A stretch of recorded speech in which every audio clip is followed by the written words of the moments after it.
Hey everyone, my name is Patrick. Thank you so much for joining us for the Undignified podcast, where we talk about worship, the church, and everything else.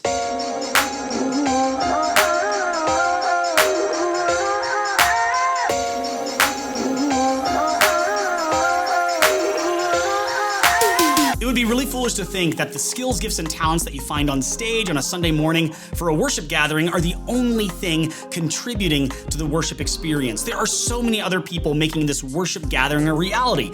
And that's why I'm so excited to talk today to my friend, Gabe Wall. I've been doing ministry with Gabe for over 20 years. He's a professional video editor, audio engineer, tech director, and production manager. And he has been a huge blessing to my life, helping me along the way. And he's also been extremely patient with me. So today, I am so glad that he is going to be walking us through what it looks like to have a good relationship between a tech team and a worship team. Stay tuned. This is going to be really helpful for you. Welcome, Gabe Wall, my friend. I've known you forever, to the Undignified podcast. I am so glad you're here. Hi-oh. I'm glad I'm here. I would expect nothing. I'm glad I'm here too, man. Nothing less.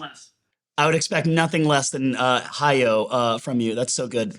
I want to jump right into like the meat of our conversation, where we talk about what you're doing and your journey of working as a tech director and an audio and a visual professional for so many years in so many different churches. But first, I want to start by saying that, this is not the first time we've talked. Gabe and I have been friends for actually many years. And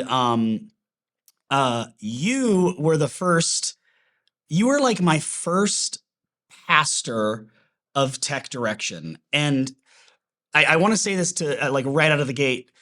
I was working at a church in Florida. You came in as a volunteer, and you were the first person in my life in a church that showed me how worship was not just what happened on stage, but how we could actually use our gifts to create amazing spaces where God was honored, and it didn't have to be terrible. And I think from that point, there's been 1,000 different projects I've done, things I've been passionate about, including something like this. And somewhere along the way, in every single one of those projects, I've probably gotten stuck and reached out to you 99% of the time. So basically, over the past, 20 years, you have basically been my tech guru. So I am so glad that you're here today, or there today on the podcast today, able to share all the amazing things I've benefited from over the years. You now get to share with the internet. Great. Make sure it's plugged in. Make sure it's plugged in. Have you tried turning it off and on? Have you tried turning it off and back on again? That always works. Yes. Every time. Have you kicked it? Dude, I'm glad to be here. Tell me real quick, what are you doing now? And give me so we met in Florida, like I said, about 20 years ago. But give me the quick journey, tell us what you're doing now, and then give me the quick journey of how of your church experience working as a tech director, kind of like where you've been, what your role was, just whatever you want to share about any of that stuff.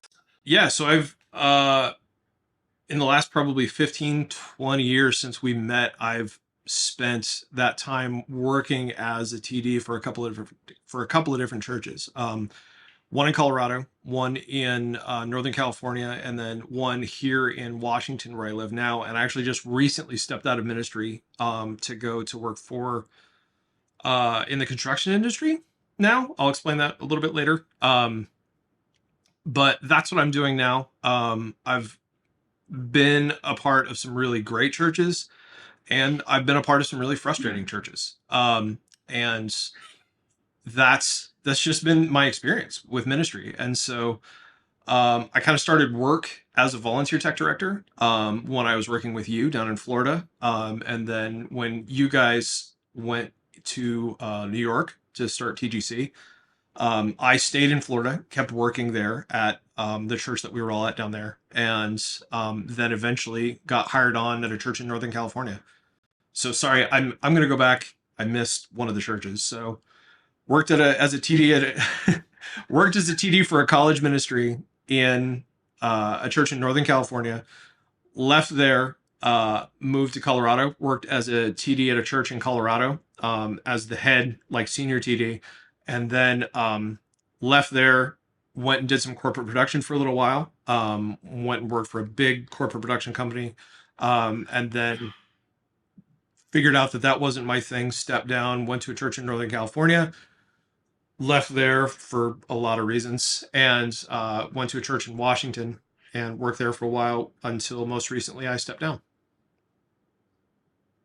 What are these all different denominations, all different church styles, or very, very similar?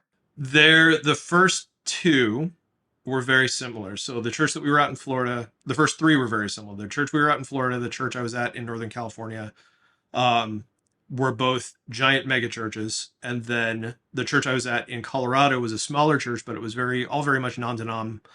All of them had roots in the Baptist church. But by the time they got out of that, that was just for governance, that was just for structure and for all that stuff. By the time they got out of that, it was all very non-denominational roots that they were in. And then from there, I went to a church that was actually Calvary Cross. That was an experience. And then most recently, I was part of the AG realm of things, and just stepped down from there. So like there's 3 or 4 denominations in there, several different states, obviously different cities. That's incredible. How tired are you right now? Oh man. Yeah, I stepped down because of a lot of burnout. I stepped down because it was time. I knew it was time. My family knew it was time, and that was just the way of things. I think it's so cool in the first 5 or 6 minutes of talking about ministry, we're already talking about family, because I think that, and I know that not everybody working in ministry has a family or is married or has kids. We're all in different phases of life, and that's totally fine. But it's so refreshing because I think that for a long period of time, my family took a back seat to my ministry. And I know that's, maybe not what we're necessarily talking about, or maybe we are. Maybe that is what we're talking about today. But to have that open communication where you and your spouse, you and your family, you and your kids are like, it's actually time to make a change. I think that's so healthy and refreshing. Well, and the thing about it is, I mean, we're here to talk kind of about the relationship between worship and tech. And I think part of the thing that not a lot of people realize is how critical that family relationship is, particularly in the world of the tech director. Yeah. And one of the things that really was the eye opener for me was just my relationship with my wife and my relationship with my kids. I mean, my kids were at the point where they were starting to resent Christmas and Easter, because that immediately meant dad disappears for April, and dad disappears for March, and dad disappears for December, because we're doing some crazy, overblown 9 Christmas services and a Christmas Eve service and a Christmas production and all this other stuff. And so like, instead of spending that time with my family, I'm spending that time at work, a lot of times by myself, wiring things and doing so that was, I think, part of the red flag. And that's one of those things that I think a lot of people don't realize in the world of tech ministry, is the toll that it does take on your family, specifically when a lot of times you're the only person who's left doing stuff from time to time. You are the person who's there when everybody else has gone home, doing reset and stuff like that, which is why building teams is so critical in technical ministry, but that has all kinds of challenges in and of itself. Yeah, I completely agree. And what's so interesting is like there's things to like rejoice about and things to lament a little bit. Like there are churches where this is done well. There are churches where there are boundaries and expectations and all those good things. It's great. And there's, just like any organization, there are places where it's not done well. And one amazing thing is that, and you wouldn't brag on yourself about this, so I'm going to do it for you, is that you said that you've kind of moved away from ministry, but you've moved into a role, and I know this because we're friends and we've talked about it. You've moved into a role where you are actually, your job is, and correct me if I'm wrong, is to tell the story of this construction company you're working for, basically giving people homes or fixing people's homes who need it in their community, right? When I left the last church I was working at, I knew it was time. I was completely burned out. I was sick of ministry. There was a lot of, political stuff that was going on that was really frustrating to me and really difficult to deal with. And so, and I was done. My wife and I were done. We were done. And so I had actually spent the last few months, putting down the things that I had spent the last 15 years developing as my career, in video and in tech, particularly as a filmmaker, learning how to do those skills, learning how to do that, because I couldn't make ends meet to do it. Like I couldn't make any money. And so I got to this point where so many creatives get to that I was so fed up that I was just like, I'm done. And so I went and I got certified in a bunch of spaces in the IT world. Finished up that certification, and then I got a phone call one day, from a guy who was looking for a videographer, for this, construction company that does work and fixing people's houses, and they do it for free. And it was some project that they're doing, no idea what they're doing. And I said, yeah, I can do it, but I sold all my hardware. Like I'm getting ready to leave doing video. And so I don't have any hardware to shoot with anymore. Like I've got nothing. And so I'm happy to do it, but you guys are going to have to rent a lot of gear and we're going to have to borrow some stuff. And they said, yeah, no, okay, no big deal. Um, which was different because I've never had a potential contract client say that before. Like, okay.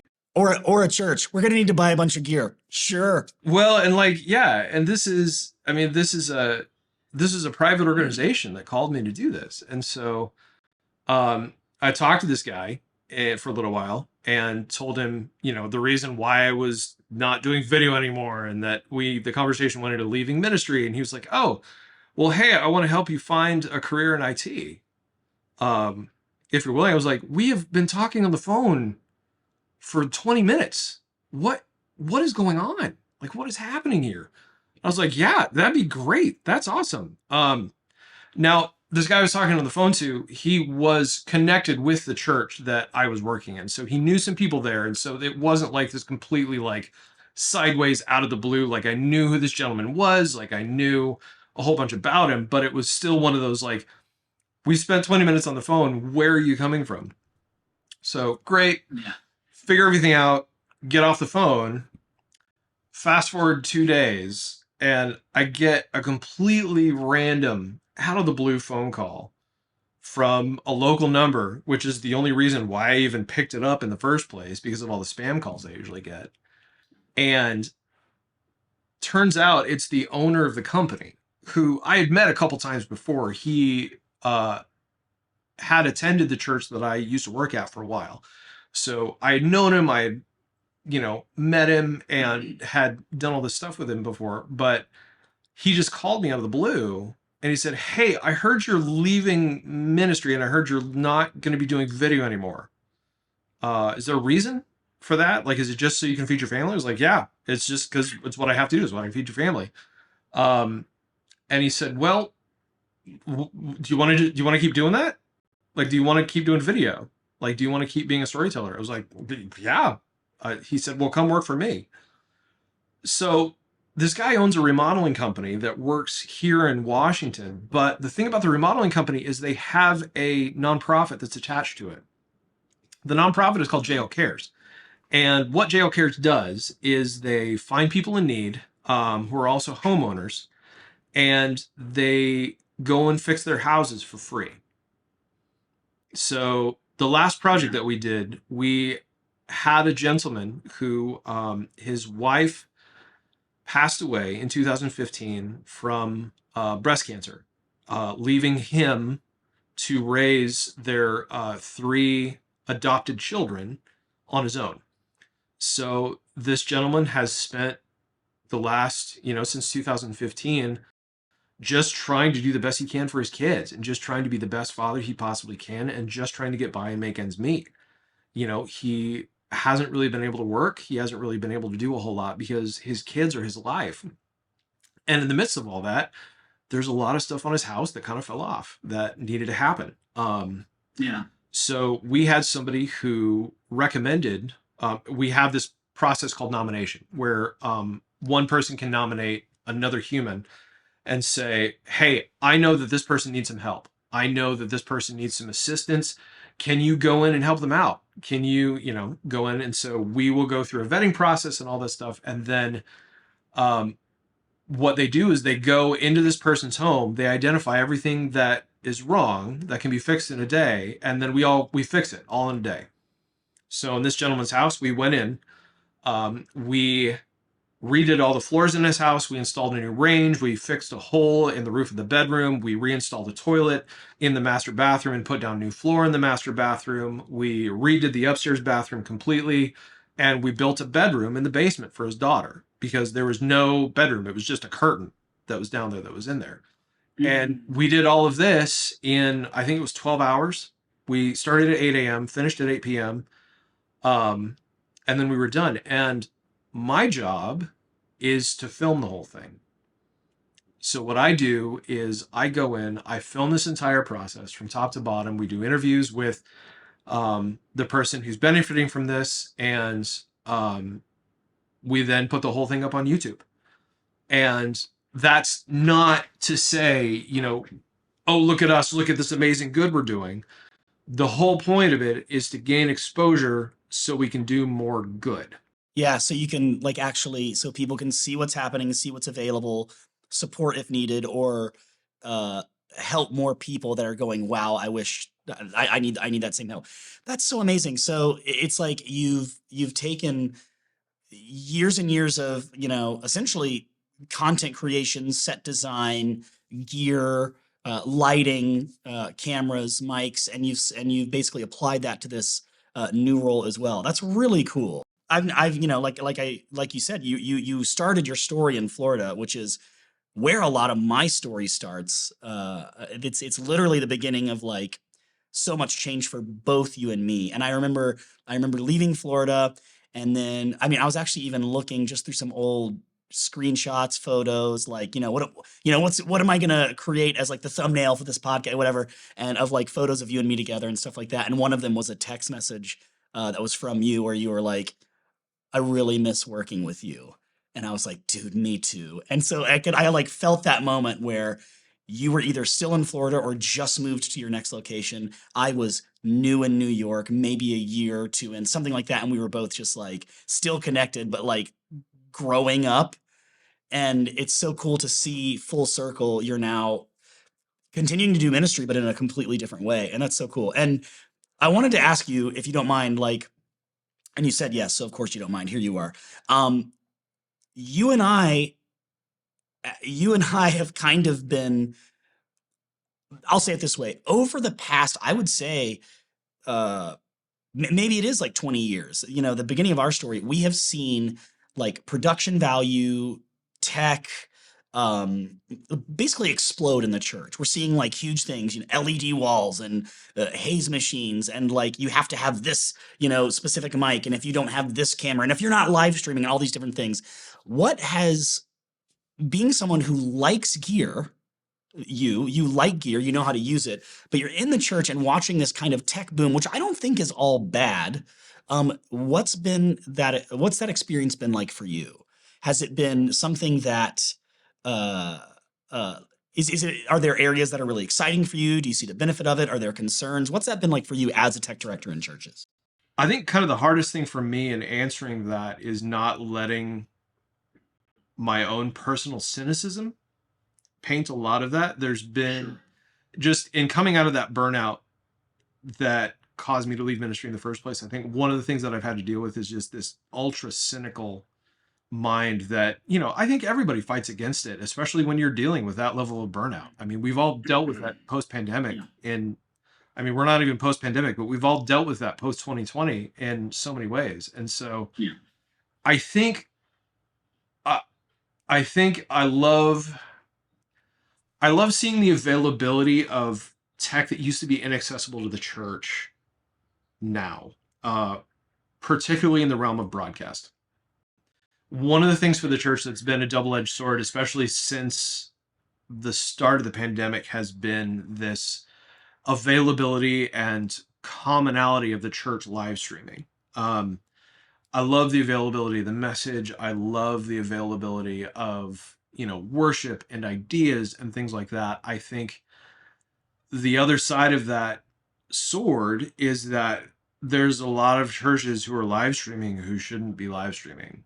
Not for production value, not for production value at all, but because their message is horrible. like, there's just, it's one of those things that's like suddenly everybody has this platform, and there's some people that just shouldn't have a platform, but they do. And so I think that's kind of the other side of that coin with that technology. But I think the availability and the compactness of the equipment now that didn't exist even 7 or 8 years ago. I mean, if you look at what companies like Blackmagic Design have done for the video world, I mean, you can get a video switch that's this big. It will literally fit. I'm pretty sure you're using it right now. It's sitting in front of you. It will fit in the palm of your hand. And you can switch a full production and have graphics imprinted over top of it and have full key capability off of something that's this big, where that literally used to be an entire room the size of the one that I'm sitting in, full of hardware. I want to interrupt you for a second, if you don't mind, because you've already said like 3 or 4 words that certain people who actually care about, who are maybe like a worship leader like me, or someone who wants to see the tech in their church get better, they have no idea what you just said. Oh yeah, sorry. And they're sitting there. Yeah. No, that's No. fine. I think that's Yeah. great. But so if we're talking about, like, one of the things that you said you loved is like streaming capability, two-edged sword. You give churches or governments or just people the ability to say anything they want on the internet. You're gonna hear some stuff that's just like, oh, why did that happen? Kind of a thing. But if someone's sitting here listening and you're saying a broadcasting device that fits in your hand, black magic design, all this different stuff, and they're thinking, man, I would like to broadcast my church, or I would like to make my lighting better, or I want to do all these things, but I have no idea where to start, but they don't have you. Like, I've had you over the years to call and be like, Gabe, help me out, please. I can't figure this out. What do you say to someone who doesn't have someone like you sitting around? Like, what do they do? Where do they reach out? What is their resource? Honestly, your biggest two resources are a platform that I love and a platform that I loathe. Um, your two biggest resources are, one, YouTube. If you want to learn how to do anything, just put it in the search bar in YouTube and you will find 100 different ways. And then typically what I will do when I'm trying to learn how to do something is I'll just filter by whatever one has the most views, and I'll use that as a starting off point. It's one of those things that you have to get over the initial hump of not having the knowledge of the thing that you're looking to learn how to use. Once you have the knowledge of the existence of the thing, then you can learn the finer points of the thing, but you have to know of the thing first. And so go know of the thing on YouTube. The other thing is on a platform that I loathe and I hate it with the passion of 1,000 suns, but it's a necessary evil. Yes, ladies and gentlemen, it's Facebook. The number of tech groups and church technical groups that exist on Facebook at the moment is massive, and a lot of times you will get grumpy old guys like me who have been doing this for 20 years who will look at your question and go, Yeah. ugh, this again. And then they will type out a very nice, well-worded, polite answer that will not betray any of their annoyance at being asked this question. But somebody will inevitably scroll past it, see it, and go answer it. Bizarrely, I'm going to mention a third platform that actually works really well. There are a number of very specific AVL-related subreddits on the website Reddit. Reddit's a great website. Again, it's a two-edged sword. There's a lot of garbage on there, but on the other hand of that coin, there's a big community of professionals who've been doing this for a long time. Our live sound is a good one. Our commercial AV is a good one. There's a lot of really good information on there and a lot of seasoned professionals that are on there. And honestly, there are a lot of really top flight pros who've been doing some pretty incredible things, and they like to stay there because nobody knows it's them. I think what you just said is amazing, and I want, if someone is, and we're literally, I'm creating this. This will be on YouTube. What we're talking about right now, and when asking a technical director, a professional technical director who's worked in multiple churches, multiple denominations, multiple buildings with multiple issues, where do we go for answers if we don't have you? You named three web-based platforms. We often think that our only resource is to go to a Bethel, go to an Elevation Church, go learn from their tech team with their wonderful, no judgment whatsoever, with their $900,000 system, and then we're going to replicate that back at home. There's no way. If you want to learn anything, hop on YouTube. I mean, you've heard it from the horse's mouth, the guy who's doing the thing, that if you're looking to get answers, it's great if you have a guy. It's great if you have a person in your life that you can reach out to and say, "How do I do this, Gabe?" But if you don't, stop spending thousands flying and going to conferences unless you're into those relationships, because I think relationships are created in those spaces. But if you're looking to learn, I know it feels like you're on your own, but I couldn't agree more that YouTube is the way to go. Yeah. Bethel, Elevation, Flatirons, Red Rocks. I mean, you name any of the big dogs, and they're all fantastic. But the thing that I want to communicate to tech directors most is there is nothing wrong with a wing and a prayer, because you don't have the budget that Flatirons does. You don't have the budget that Bethel does. You don't have the budget that Red Rocks does. Like, you're not Mav City, and that's okay. That's all right. If you need to put something together with baling wire and 95 adapters and, you get the signal, if you got the job done and it's stable, then good on you.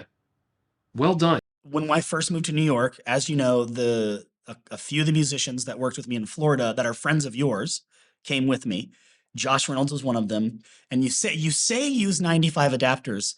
He walked on stage in one of the first times we ever met together, like in an actual space as a church, because I moved to New York to start churches. And the first one we started, he walks on stage, and I wanted to run like a cool piano sound out of GarageBand. Don't judge me. It's like 2006. And I'm like, I'm like eighth inch to weird adapter to maybe four other adapters. So when you say 95 adapters, you're joking. I used four, which is so excessive. It was probably three or four adapters. He walks on stage and he just looks down, no help whatsoever, points at the computer headphone jack and goes, "That won't work." And then just keeps going. I can hear it in And my head. I was like, "Yes, it will. It all plugs in. Push play, nothing." And he just looks over and he's like tuning his guitar. He just looks over and he goes, "I told you it wouldn't work." Not helpful. Not helpful at all. You can hear him say it. It was infuriating. Here's my next question for you. Bringing that moment I was so mad because I was trying to do anything.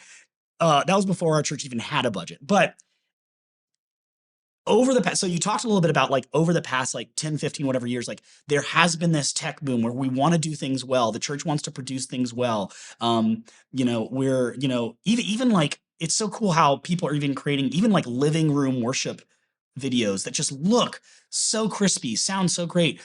But I feel like the church is blamed for this. Sometimes, sometimes it's valid that we are, essentially behind the times. Like we get flack. The church gets flack for being behind the times on issues, trends, and things like music. For example, like um, Coldplay comes out.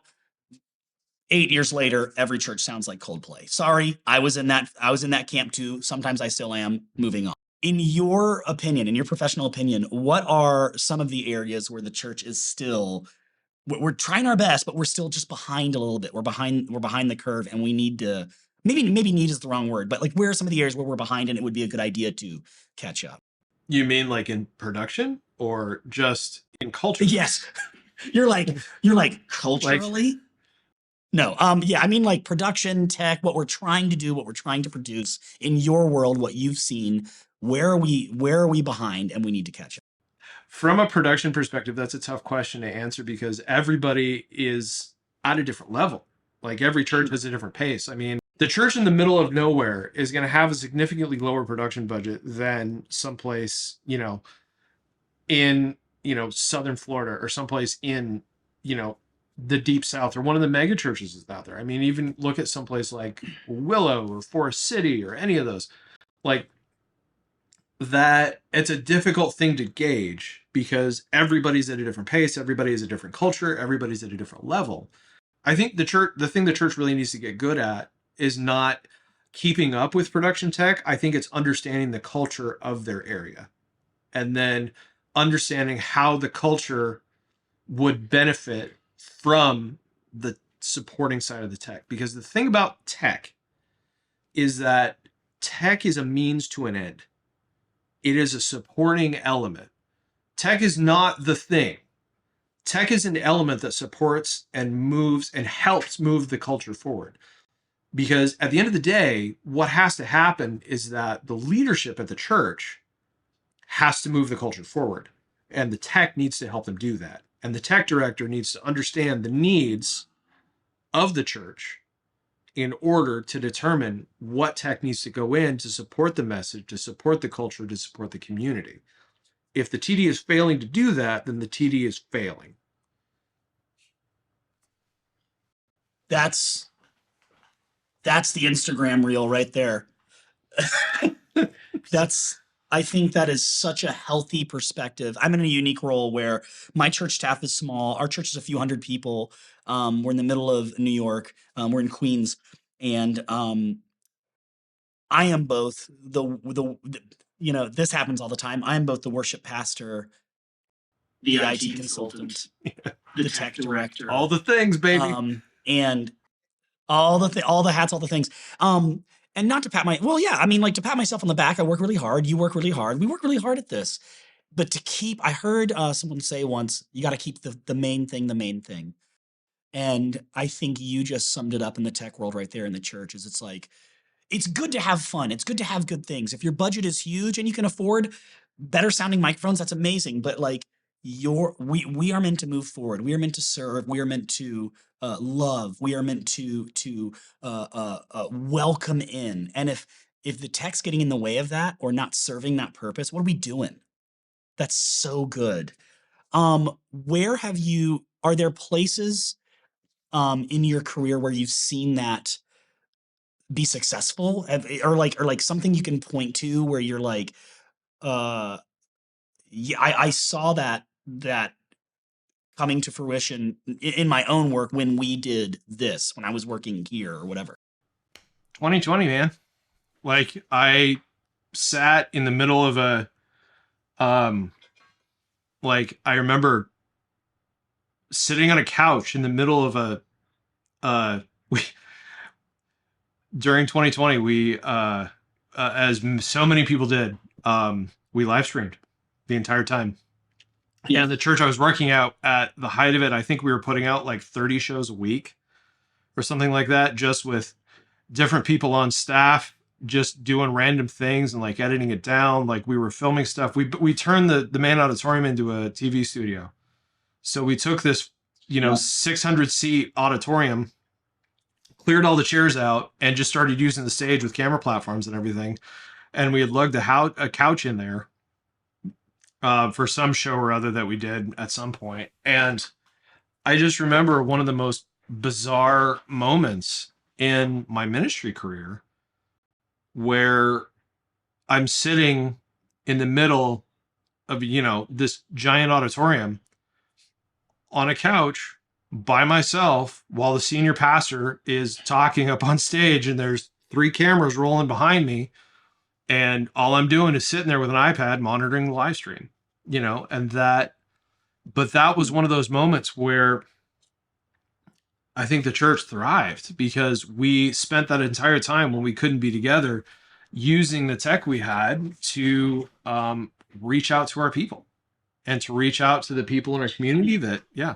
Post the height of COVID, like we saw so many people come either back into church or church for the first time going, I really miss community. And the fact that we were able to use tech to have something during that time, I think that was so important. For me, I like I said, I wear a lot of hats in my church. Everything technical tends to fall on me. And I realized early on it is my job not to do everything, but to teach other people how to do it. And there was a time where during our live stream, we often would teach off of a teleprompter. Just it's easier, whatever, it's what we did. And I had rigged a iPad running a teleprompter app and on top of a camera, and my pastor or whoever would stand there and teach. And at one point I was the one who would stand there and click the remote to start and stop the teleprompter for whoever was teaching. And I remember the moment that I was like, why am I here doing this every time? Or no, I was tapping the screen to stop the app. And I went, what am I doing? And I stepped away and I was like, there's gotta be like a remote of some kind. And I finally was like, here it is, everybody who's teaching. I am no longer going to stand awkwardly like this and tap the screen for 15 minutes. And it like hurt my back. I would leave like sore from leaning over this iPad, whatever. And the second thing, when I loved this moment with one of my worship leaders where technology, like all of the technology planning was just set aside for essentially worship. There's this guy named Chris on one of my teams, and he's up there and he's about to play keys and he's about to lead worship. Classic. I had set up my computer to run clicks and cues and all the tracks and all the things that worship leaders love. And I forgot my charger. I totally, it's just, and I forgot that I forgot my charger for my laptop. And he's about to go on stage and lead worship. And I looked over at my laptop that I was about to start or that he was about to start using because he was queuing everything. And I said, there's no clicks. It's dead. Chris, I'm so sorry. And he's this young, like 23-year-old who, and about to lead our church. And he just looks over at the computer and leans into his mic, into the talkback mic to the team and goes, guys, no clicks. Let's do this. And just leads the freaking thing. Didn't even care. Just was like, I don't care. Like, let's worship the Lord. And I know that's like a small story, but it was one of those things where I was like, it's so good to be at a place where this doesn't matter. The tech doesn't matter as much as that. Anyway, but I think like, so over the years, you've worked with tons of teams, you've worked with tons of people, and I feel like there is this there is a potential for there to be like a tension between like tech, visuals, audio, the live stream team, however you're doing things, and the worship team tends to be like a bit separate. And it's always been my desire, and it started with you, where I learned that I always want to draw those people, both worship and the tech team, together. What has been your experience over the years, like working with worship leaders? Has it been positive? What are like the bumps in the road? Where are some of the places that maybe you feel the tech team is misunderstood or there's like a blockage there? Like, what's been your experience working with worship teams over the years? Honestly, it's been really, really great. Like, I mean, my experience in Florida was horrible, but whatever. Um, Nothing. Wait, when we work together? No, I'm joking, man. Oh, I was like, did he work at another church in Florida? Oh, gosh. no, that All was right, cool. I'm okay. That was a total pause for reaction moment. I got nothing. Wow, that was amazing. Yeah, got it. I'm blaming technology. I'm blaming the delay of chatting, of video chatting on that one. I get it. I'm with you. I'm very hip. I'm in. Great joke. Great joke. My experience in Florida. All of this is staying. All of this is staying in the podcast. Perfect. By the way. I love it. Great. That's perfect. It's perfect. I regret nothing. My experience with worship leaders has just varied over the years. It's honestly like I clearly had a really great experience with you guys in Florida. And that was right at the beginning of my career, right when I was figuring that out. And I mean, I still talk to a lot of those guys today. Like we're still friends to this day. And so that's really, really good. And then my move to, Northern California, again, really, really good experience with the worship pastor there. He was actually the guy who ended up marrying me and my wife. And so like he officiated our wedding. And so like I guess that relationship's pretty good. Um, and then in Colorado, still talk to him, still talk to a lot of those guys to this day. And so it's always been a really, really good experience. You know, like like my best friend in the world he's a worship pastor, and he's still a worship pastor. And I worked with him when we were in well, no. Is it me? No, sorry. I'm number two. You're number two. You're easy number two. Yeah, all right. Easy number. Easy number two. Wow. That's what they call me. That was the most awkward moment I've had in months. That was amazing. Good job, Patrick. I mean, just top flight. Thank you. Cringe. Wow. But he and I, and that it just shows what a critical component that relationship is. Yeah, I mean that's a really key critical thing, because especially for you as the tech director, understanding that you are serving the needs of the culture in that church, and a big driver of that culture is the worship pastor. A big driver of the worship culture, a massive driver of the worship culture in that church is the leadership, is the senior pastor, is the worship pastor. So for you as the tech director, understanding and in a lot of ways being able to know and anticipate what the needs of the worship pastor are going to be critical. Like it's just as much of a people position as it is an equipment position. So for me, whenever I make recommendations to you, I make recommendations based on what I know of you, based on how I know you like to function, based on how I know you like to work.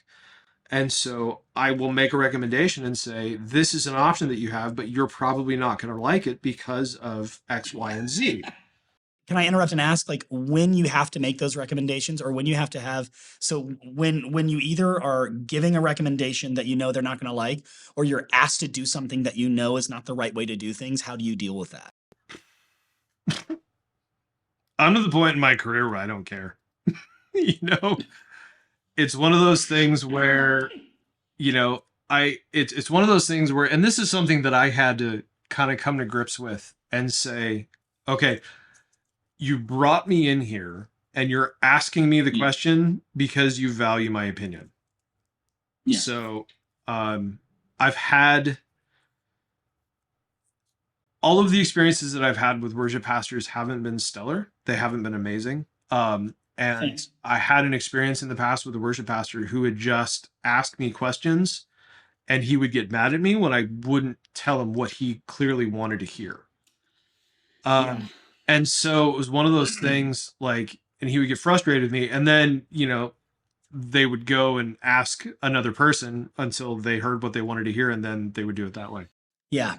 I went through the same thing. I went through the same exact thing, where I would send an email to our amazing team of volunteer audio engineers. One of them works at a studio in Midtown. One of them runs audio at Saturday Night Live, and the other one is Ken, who who works at ABC, like all of the news stations, doing broadcast audio. And I would send an email saying, "Give me your opinion on this audio thing that we need. I don't know how to do it. Can you tell me how to do it?" And they would respond, "This is how you would do it." And I would say, "I'm going to do this instead." And finally, one of them came to me and said, "You keep asking our opinion and then doing something differently. And you can do what you want, but it's frustrating." And I found what I needed to say is, "I'm thinking of doing things this way. Can you also share with me your opinion?" And oftentimes theirs would be better because they're professionals in that space. But it also set me up to be like, just so you know, I'm leaning this way. Yeah. So the rug wasn't pulled out from under them. Yeah. Yeah, and I think that's a good way to go about it. That's a good way to look at it. I think one of the best ways to handle that is exactly that way, and saying, I'm looking at a number of options and I'm looking at a number of methods. You're one of the people that I'm talking to figure this out. The other thing is that's the kind of question that you need to be able to rely on a tech director to be able to answer for you. Is you as a worship pastor should be able to say to your TD, this is what I want to do. Is it feasible? Take a day, go figure it out and let me know if it is or if it's not. And if it's not, what are some other things we could possibly figure out to be able to accomplish this goal? Obviously we have to think about context, but let's pretend you had 8 worship pastors that you were working with, or 8 worship teams or worship leaders, and and you could tell them like, this is what tech directors need you to know, or this is what like, here are some things that tech directors wish you knew, when you were, they wish you knew this when you were working with them. Like, what would you say to them? What would be some of those things that would help us in those conversations? Oh wow. Um, I think the thing that I would just tell everybody is um, just understand the phenomenal amount of prep that we have to go through in order to get you to the place where you need to be.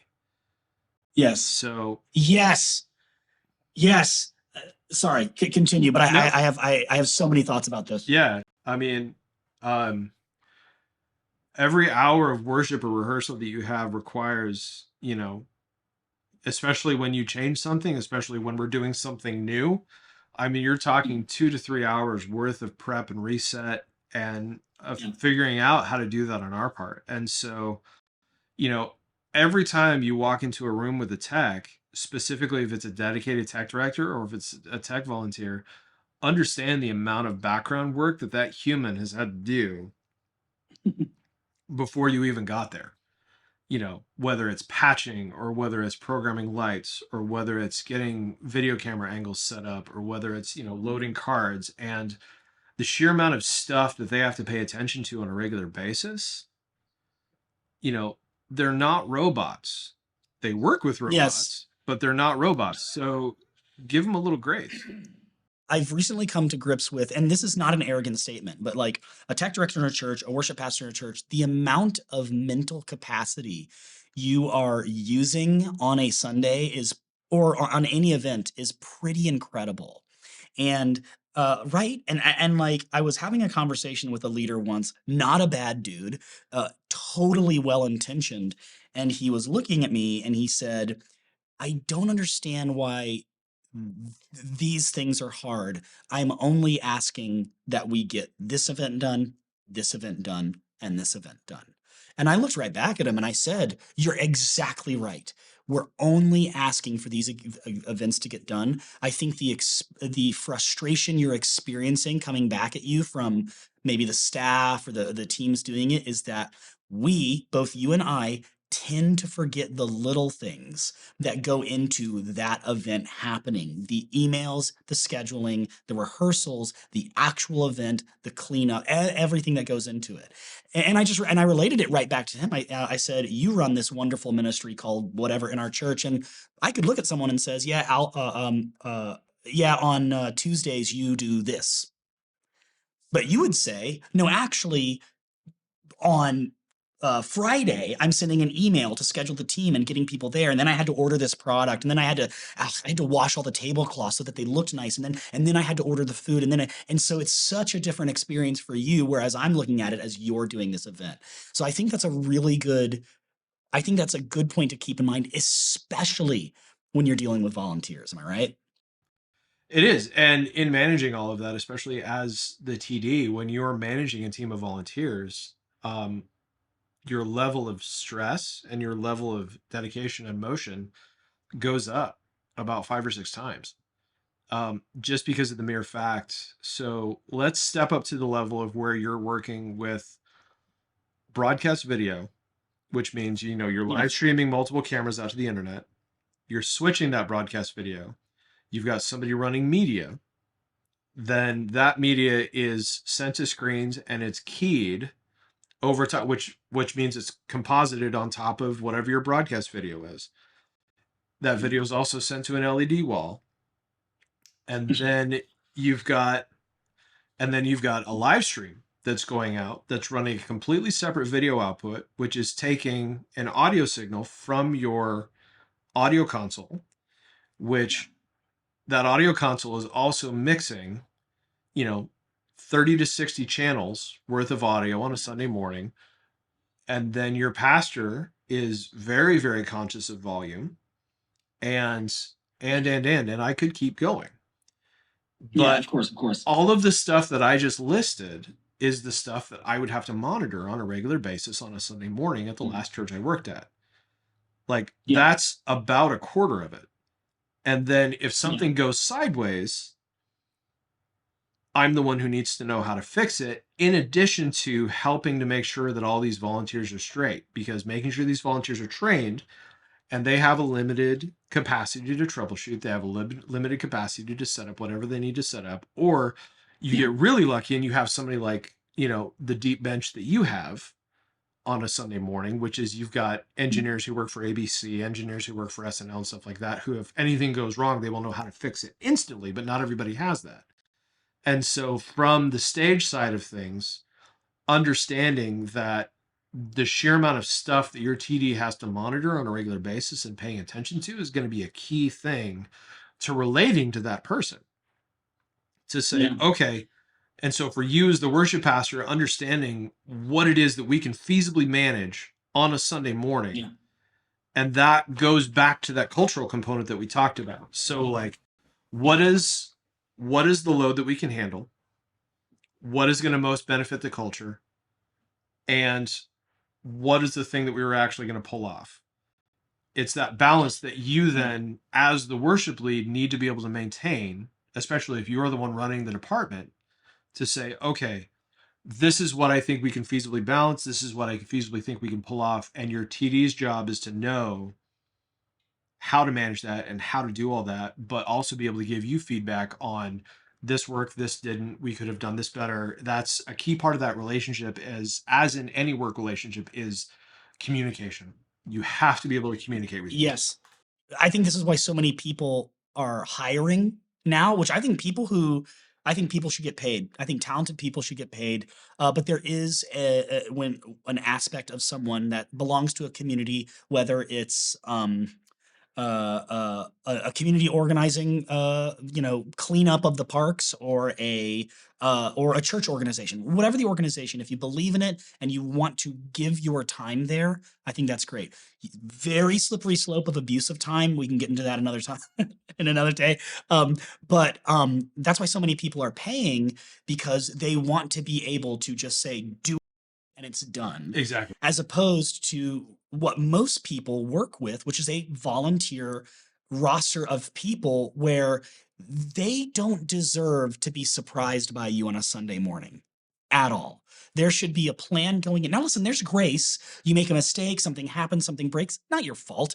But to go in there and just expect to throw a bunch of things at them, I think is uncalled for and not okay. And then I think just, yeah, like you were saying, like a level of respect where, like one small thing I do in the middle of rehearsal all the time is, if Steve's running audio, is I'll just say, hey man, do you need anything from us? Okay, next song. And a lot of times you'll find that your audio engineer, I'm talking about audio specifically, your audio engineer is going, oh, well, actually, since you asked, I wasn't going to say anything, but, and what does he say? The drums are too loud, of course. And I go, thank you. We need to hear that. Thank you so much. And you're opening space for them to be a part of it, as opposed to just being like, why are the drums so loud? And he's sitting there going, I didn't feel like I had the space, or just expecting perfection when not. I don't know. I just think communication is key. And I would love to ask you, like, what do you need from worship leaders specifically, like in rehearsal times, even during a Sunday set or things like that? What are some of the things that you need from us, whether it's communication or whatever? Like from someone who is leading worship, expecting you to create great audio or great visuals, you're expecting them to lead the people really well. What are some of the things that you need from us? I think just that relationship is key.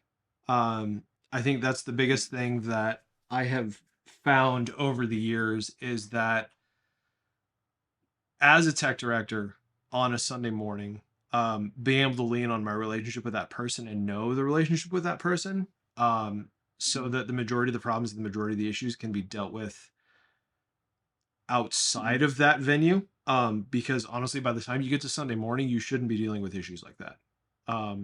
You shouldn't be dealing with stuff like that. You should be able to anticipate the needs of the people that you're working with and be able to execute those quickly. And if there is an issue, if there is some kind of problem, you should be able to tend to that very, very fast and tailor it based on the people who are on the stage, based on the people who are there in the booth. So come Sunday morning, Yeah. if I'm on front of house, I shouldn't be saying the drums need to come down. I should have looked at the person who is on drums and known that, you know, the guy who's on drums this week, we call him the gorilla for a reason. So, how do I need to change my drum mix? And how do I need to change the way my drum compression works? And how do I need to gain down because this guy insists on using baseball bats for drumsticks? I totally agree with the relationship piece because if there's no foundation, if there's no foundational relationship. Now, let's say you hired a guy because you couldn't find anybody that just walked in. We're not talking about that situation. We're talking about like the regular rotating volunteer or tech staff member. If there's not a foundational relationship where you can actually say, uh, I need this, or can you help me with this from the stage or whatever, without it becoming an offensive moment because there is no relationship there, the more you can avoid that, the better. So don't stop trying to create a relationship on Sunday. Just do the nuts and bolts on Sunday because there's actually a foundational relationship there. One, and like I will say, you were the first tech director that helped me get on in-ears. And since that point, I was forever changed. This was back before everybody had in-ears. And my favorite thing you did, and I told you this 1,000 times, is I would get on stage and as you know, prayer was happening or we were wrapping up or I was about to start, and you would just lean into the talkback mic and say, your guitar's on, your mic is on. And I know that sounds so cheesy or so small, but every single time you mixed, I was so comfortable. And that doesn't happen often. A lot of times, I actually read this story from this musician in New York City that said the last time I played like a bar gig, the audio engineer literally received an ordered pizza before their started, turned his back to the band and ate it as they played. And this is literally the opposite. Like you were at the board, you were looking at me dead in the eye. I'm putting on my guitar, I'm starting to tune, and I hear you in my in. As soon as I put my in-ear on, 5 seconds later, I hear your guitar is on, your mic is on. Have a great service. And I was just like, and you know who else does that is Ken. Uh, Ken is our audio buddy that Gabe got to meet when he was here, and it was just I know I'm belaboring the point. It was like this little special moment where we were a team as opposed to, well, let's see how this goes. You know what I mean? So like what would you are there other little things that you would tell tech directors um that they're missing out on when actually helping the worship team? I think the biggest thing is, again, that relationship component is the key, is take the time away from the console, take the time outside to understand the needs of the humans that you're working with. Like you should already know what they need before they come in, and just those little critical moments to say, okay, I want my worship pastor to be able to walk up on stage and pick up their guitar and go. So does that mean I'm their guitar tech for the morning? Sure. I can be their guitar tech for the morning. Does that mean that their guitar's pre-tuned when they walk in? Does that mean I pay attention to how they rig their pedals and their electric guitar? Yeah, that's what that means. You know, after I ask permission first and say, hey, are you cool with me setting up your guitar? Because a lot of people can be really crazy about you touching their instruments. But working to the point where you understand that, working to the point where you understand what the person likes, what the person doesn't, what they prefer, what they see, like just pay attention and check your freaking ego at the door. I don't care how good an engineer you think you are. I don't care how good a tech you think you are. I don't care how you think things should be done. In that moment, you are there to serve. You are there to support. You are there to work through. And the time when the volunteers in the band are on stage getting ready to go, that's not the moment. Your only job Yeah. in that moment is to support the worship team on the stage that is leading that room in front of the throne that morning. And Yeah. that means you take your ego, that means you take yourself out of the equation. Because at that point, Mhm. You are there to serve. You are there to love. You are there to support the volunteers that are there, that are working with you. You are there to support the volunteers that are on the stage. And that's, I think, the biggest thing that I can say is just get the hell out of the way. Like even practically, like I've seen that happen a few times. Like for instance, I get on stage and I remember we would and you're like in my ear saying everything's on. I remember when we were working together in Florida, I would finish rehearsal, get off stage, and there would be like this moment where like the team would kind of be like, "We need anything? Everybody good? Okay, cool. Let's do the thing." And you'd turn around and you'd like look on stage, and Gabe was wiping down the drum set, or Gabe was making sure something was picked up, or like a cable was out of the way. And now here in New York, where I'm serving now, my friend Ken, who we were just talking about, like he will sometimes will come in and he'll show up and he'll be back at the console getting everything ready. And then all of a sudden we'll get our ears in and we're about to start rehearsal. And he's like, "Hey, just so you guys know, I created kind of like a bass mix for everybody. Obviously it can be adjusted, but maybe that'll save you guys some time." And I'm just like, "Thank you." Or my friend Steve, he walks in going, "Hey, I saw you had this person playing. They don't like to be next to the drums. Maybe they should move over here." And I'm like, "Thank you," Yeah. and like those little things where a lot of time we think it's about the thing. It kind of goes back to we just have to do these events. No, it's all the little details around those events. It's like we don't have to focus so much on the thing. We know what we're doing in the thing, but when it comes to the relationship between the tech team and the worship team, it really is everything surrounding the thing that creates a foundation for trust and all of that. So I just think that's awesome, and I've seen you exemplify that over the years, and I've seen other people do it, and it's something that I want to be aware of because everyone we're serving with has a story. Everyone's got like I walked in, I walked out of my apartment that morning with, one of my kids waking up too early, the other one throwing up, and my wife saying like, who's also worked full time all week, is saying like, "Hey, I'll see you at church on Sunday. I got this. Don't worry about it." And I'm like stressing out about my family. They had that same experience. They're no different than me. And to give each other some grace and to allow each other to make some mistakes, and then and also I will say this, one other tip I think between worship pastors and the tech team: save your tiffs for after church. Do you know what I mean? Like when that issue hits and you're like, "Let's deal with this now." I'm like, "No, let's deal with it in 2 hours, or maybe not even deal with it. Let's like, if we need to have that conversation, unless it's truly an emergency, wait till Monday, man. Wait till Tuesday. Let's just be present right now."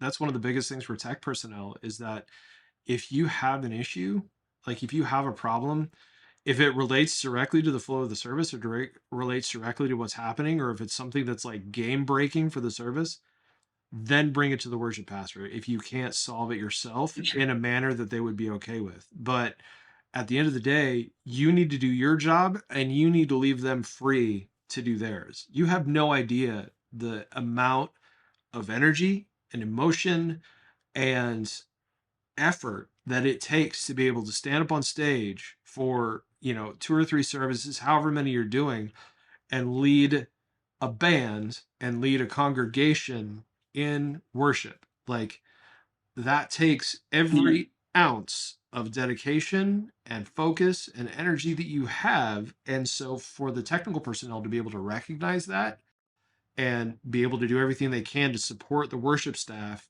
both volunteer and worship leader, in doing that, then that's like the key big thing. Like in tech, you get to play with cool toys and you get to, use really cool equipment and do some really cool stuff. But if you don't understand why you're there in the first place, which is to serve the church and serve the needs Yeah. of the church and serve the needs of the leadership, then you miss the plot. You know, you're there to spread the Yeah. gospel through equipment and through people. And if you don't get that, you need to rethink your career.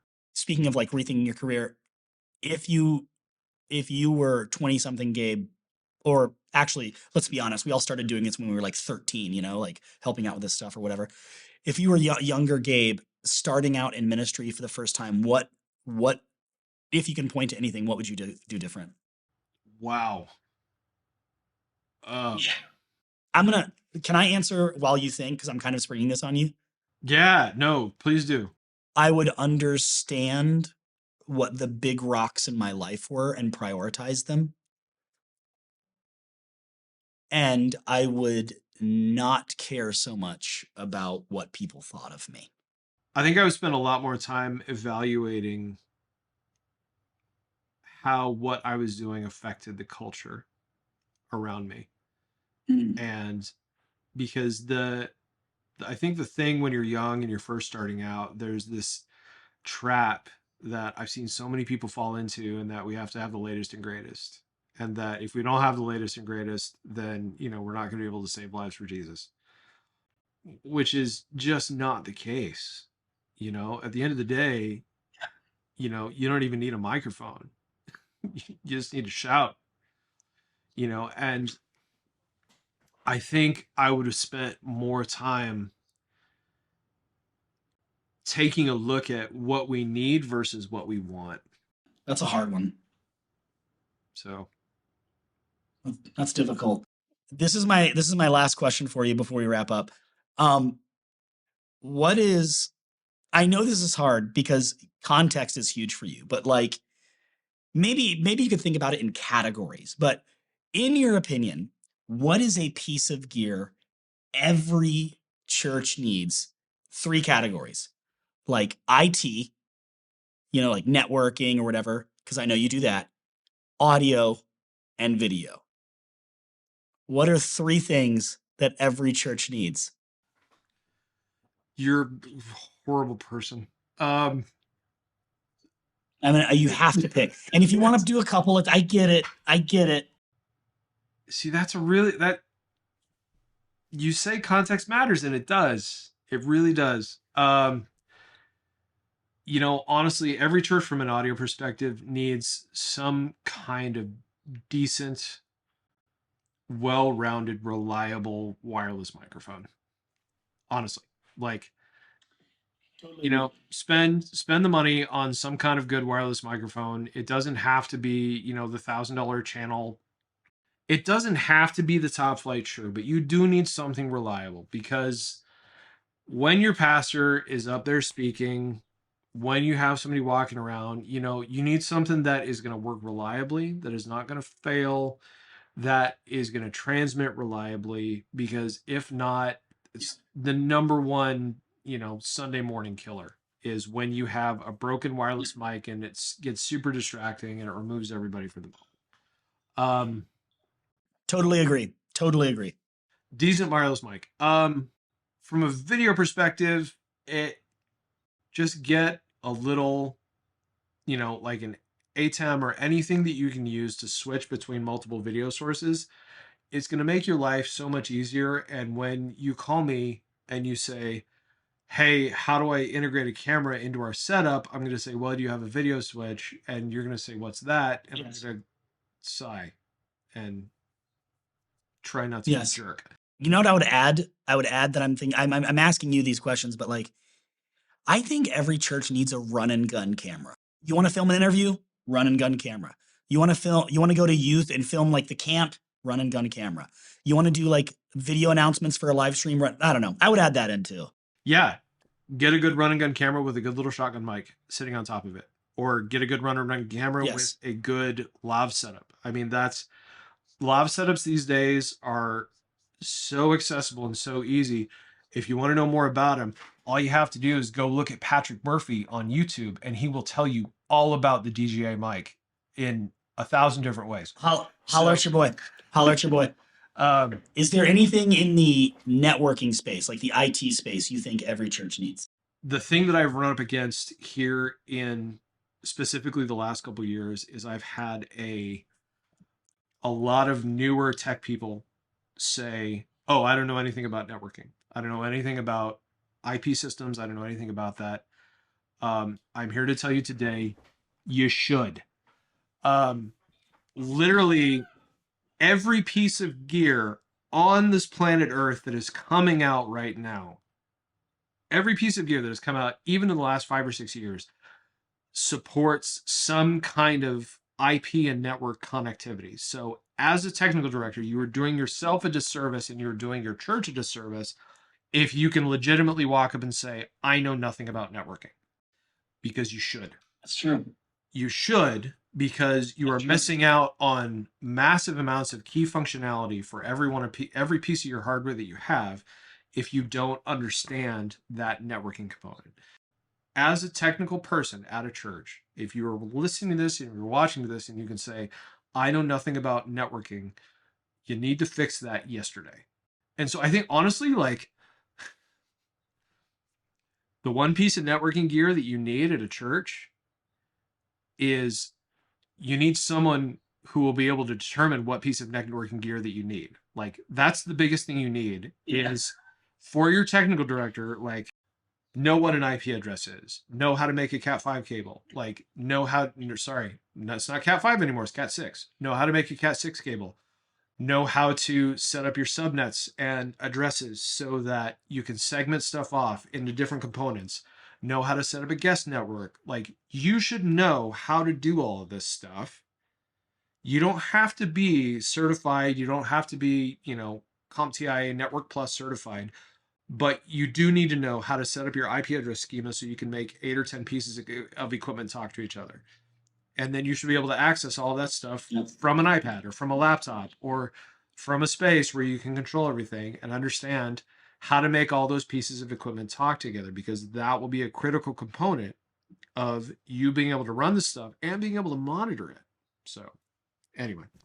Well, listen, dude, thank you so much for having this conversation with us. I know, like, there is so much history here, and there's so much richness in the things that you have to say. But I would love for people to be able to find you, wherever you are. So, like, are you active on social media? Can people go watch the stuff you're creating at your construction company? Where can people actually find you and see your work? As of now, I am on Instagram, which is my Instagram handle it's Gabriel.exe. So you can come and find me on Instagram. That's where the majority of the personal stuff that I create goes. All of the stuff that we're doing for jail remodeling is through a organization called JL Cares. You can find us at jlcares.org, or you can find our Instagram at JL Cares Inc. Our YouTube page is Jail Remodeling on YouTube, and you will find all kinds of crazy, ridiculous content on there. That's where we've got all of our house bills. We've done 4 of them so far. We're going to be doing a whole bunch more this year. And we've also got a whole bunch of goofball, ridiculous, good remodeling based content for everything that you want to see there. That is awesome. Well, you've been a massive blessing to my life. You have been someone who has supported me over the years, and I just really think conversations like this are super healthy to help church teams communicate better, specifically on a Sunday morning or something, or whenever they meet. The tech team and the worship team have to be a family, and yeah, it's been awesome to be a family with you for so many years, and I'm really thankful for you, and I'm thankful that you joined us, man. Dude, I love being here. Thank you for doing this. This has been a blast. I love it. Thank you so much for joining us. Links to everything you need can be found in the description. And as always, if you need to get a hold of us, you can shoot us an email at theundignifiedworship@gmail.com, or follow us on Instagram at thisundignifiedworship. We'll see you next time.